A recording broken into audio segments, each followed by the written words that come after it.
मिला हुआ है आज, क्या कुछ कहेंगे इसके बारे में? सबसे पहले तो मैं यहाँ इस अपनी जन्मभूमि मातृभूमि का वंदन करना चाहूँगी कि मैं यहाँ पर आज उपस्थित हुई हूँ। मगध यूनिवर्सिटी से पीएचडी अवार्ड होने के बाद मैं सबसे पहले यहाँ आई हूँ। इस भोले बाबा की नगरी में मेरी पैदाइश हुई, ये मेरे लिए बड़ी सौभाग्य की बात है और इस पावन भूमि के हम सब वंशज हैं, इसलिए सबसे पहले मैं यहाँ के अधिष्ठाता श्री भगवान महादेव को शत शत नमन करूँगी कि उनके आशीष से आज इस मुकाम तक हम लोग पहुँचे हैं। और सबसे ज़्यादा श्रेय मेरे पूज्य स्वर्गीय ससुर जी मेरे श्री डॉक्टर उमेश्वर त्रिपाठी जी को जाता है, जिन्होंने सदा मुझे एक बेटी की तरह माना, मुझे उसी तरह आगे बढ़ने का हौसला दिया। उसके बाद मैं सबसे ज़्यादा आभारी अपने माता पिता की हूँ कि उन्होंने मुझे इतनी अच्छी परवरिश दी, इतनी अच्छी शिक्षा दी, इतना सहयोग किया हर कदम पे आगे बढ़ने के लिए, निरंतर मेरे साथ रहे मेरे भाई बहन। और इन सारी चीज़ों का सबसे उत्तम और सबसे ज़्यादा श्रेय किसी को दिया जाएगा तो वो मेरे पति हैं। जब तक किसी महिला के पति उसका सहयोग नहीं करेंगे, महिला आगे नहीं बढ़ सकती।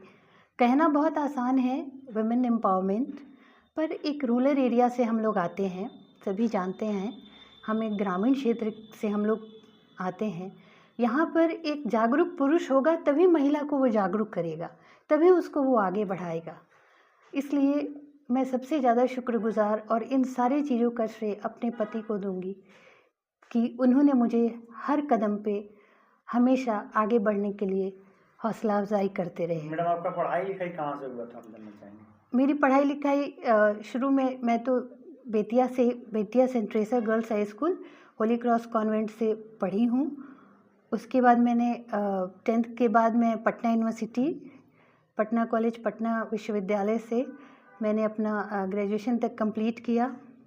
फिर सेंट जेवियर्स कॉलेज दीघा घाट से मैंने बीएड एमएड किया और उसके बाद मैं 5 साल तक ललित नारायण मिथिला यूनिवर्सिटी के बीएड सेक्शन में कार्यरत थी एज ए लेक्चरर। और फिर मैं पटना आ गई। पटना आकर मैंने आर्य कन्या विद्यालय में सेवा दी 6-7 साल और अपना पीएचडी कार्य में लगी रही। पीएचडी के जितने भी शोध कार्य के जितने भी कार्य थे, मैंने क्योंकि पटना ज़िला ही चुना था तो बड़ा सहयोग मुझे मिला, बहुत अच्छे से वहाँ मैंने अपना शोध कार्य पूरा किया और तब जाकर ये इतना बड़ा अवार्ड मुझे शिक्षा जगत के क्षेत्र में प्राप्त हुआ है। इसमें सभी का बड़ा ही सहयोग है। अपने क्षेत्र के लिए आगे चल के क्या सोची है मैम? बहुत कुछ सोचे हैं। सबसे पहले तो हमारे क्षेत्र में शिक्षा का विकास होना चाहिए। जहाँ शिक्षा होगी वहाँ स्वतः ही सब कुछ ठीक हो जाएगा।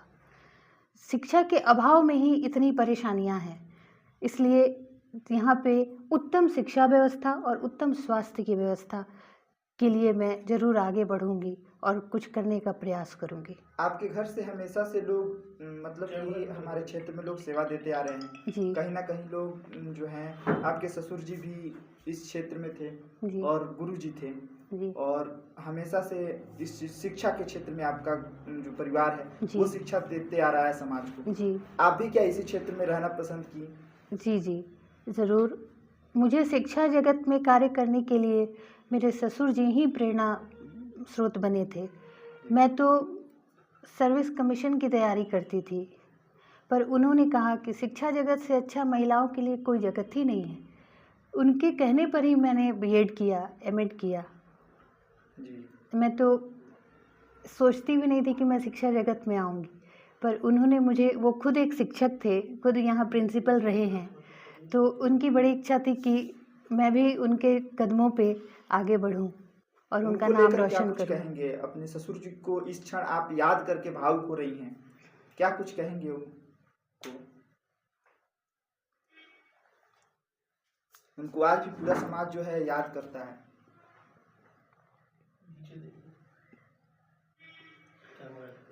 जी, मेरे ससुर जी बहुत ही अच्छे व्यक्ति थे और महिलाओं के लिए वो हमेशा चाहते थे कि महिलाएं जो हैं वो घर की हों, उनकी अपनी हो या कोई भी हो, वो अच्छा करें, समाज में कुछ अच्छा करें और शिक्षित हों, शिक्षा जगत में उनका एक अपना मुकाम बने। और वो मुझे हमेशा इसके लिए प्रेरित करते रहे कि तुम पढ़ो, पढ़ाई करते रहो। इन सब चीज़ों में, बाहरी आडंबर में, बाहरी दिखावे में नहीं पड़ के अथक प्रयास करो, पढ़ो और हम लोग का नाम रोशन करो, कुछ अच्छा करो। आज मैडम हम लोग जो भी हैं उन्हीं की बदौलत हैं, उन्हीं के आशीर्वाद से। मैडम शादी के बाद बहुत से महिलाओं को हम लोग देखते हैं कि उनका लाइन ऑफ ही चेंज हो जाता है, लेकिन इतना बड़ा मुकाम आप हासिल की और बीच में अनेकों प्रकार का कठिनाई का भी सामना करना पड़ा होगा। जी एक बार जी चाहेंगे कि बीच का जो समय रहा है कैसा रहा? नहीं, कठिनाइयाँ देखिए, हम लोग जिस समाज से आते हैं महिलाओं को कठिनाइयाँ होती हैं, पर भगवान ने महिलाओं को ऐसा आशीर्वाद दिया है कि वो अपनी शक्ति को अगर पहचाने तो कठिनाइयाँ उनके लिए कुछ नहीं है। महिलाएं सृष्टि की एक अनोखी रचना है, ईश्वर ने उन्हें बनाया है ऐसे, इसलिए कठिनाइयाँ अपनी जगह पर हैं और अथक प्रयास, अपना क्षेत्र लगन से अपने लक्ष्य की ओर अथक प्रयास, ये अपनी जगह पे है।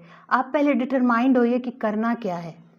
हमारे अंदर डिटर्मिनेशन ही नहीं है, हमारे अंदर एक लक्ष्य ही नहीं है। हम जो कुछ बोल देता है, कोई कुछ कहता है उस पर चलने लगते हैं, कोई कुछ कहता है उस पर चलने लगते हैं। सबसे पहले तो महिलाएं अपना एक लक्ष्य निर्धारित करें। देखें कि स्वतः ही जब आप फोकस्ड हो जाएंगे तो आप अपने लक्ष्य तक पहुंच जाएंगी और सारी कठिनाइयां खुद ब खुद दरकिनार हो जाएंगी। बेटी बचाओ बेटी पढ़ाओ को लेकर आप क्या सोचती हैं? ये तो बहुत सरकार की अच्छी मुहिम है, बेटी बचाओ बेटी पढ़ाओ। ज़रूर बेटियों को पढ़ाना चाहिए और बेटियों को बढ़ावा देना चाहिए आगे बढ़ने के लिए। बेटियां शिक्षित होंगी तभी समाज शिक्षित होगा, पूरा परिवार शिक्षित होगा और देश भी शिक्षित होगा और आगे बढ़ेगा। आज बिहार सहित पूरा चंपारण जो है मतलब गर्व कर रहा है। आप जो पीएचडी की आपको जो उपाधि मिली है, इसको लेकर क्या कहेंगे और अपने क्षेत्र को लेकर लोगों के लिए क्या कुछ कहेंगे? पीएचडी की उपाधि बहुत कठिन है शिक्षा शास्त्र से प्राप्त करना, अन्य संकायों से तो कठिन नहीं है, शिक्षा शास्त्र से बहुत कठिन है। तो मैं कहूँगी कि आप लोग इस क्षेत्र में भी आगे बढ़िए, शिक्षा क्षेत्र को समझिए और इसमें आगे बढ़िए, पढ़िए। देखिए सरकार बीएड के नए नए स्कीम ला रही है, कितनी बिहार सरकार भी बीपीएससी से अब टीचर की बहाली कर रही है, सब कुछ कर रही है। तो हमारे जैसे जो लोग हैं अथक प्रयास करें और शिक्षा जगत में आएँ। बहुत नए नए अवसर आए हैं शिक्षा जगत में, महिलाएं आगे बढ़कर इसमें अपनी प्रतिस्पर्धा दिखाएं, आगे बढ़ें।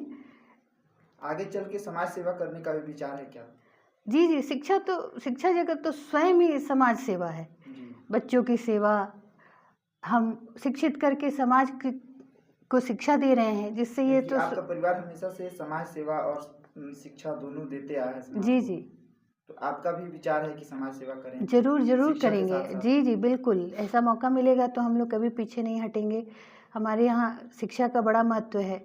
मेरे पिताजी स्वयं मुझे लेकर विद्यालय पहुँचाते थे, लेकर आते थे, जाते थे। उनका बहुत अहम रोल है मुझे इस मुकाम तक पहुँचाने में। जब बीज अच्छे डालते हैं तभी फल अच्छे आते हैं और वृक्ष अच्छा होता है। तो माता पिता से बढ़ के कुछ नहीं है, इसलिए मैं सारा श्रेय उनको दूंगी और बहुत बहुत धन्यवाद कहूँगी आप लोग सभी का।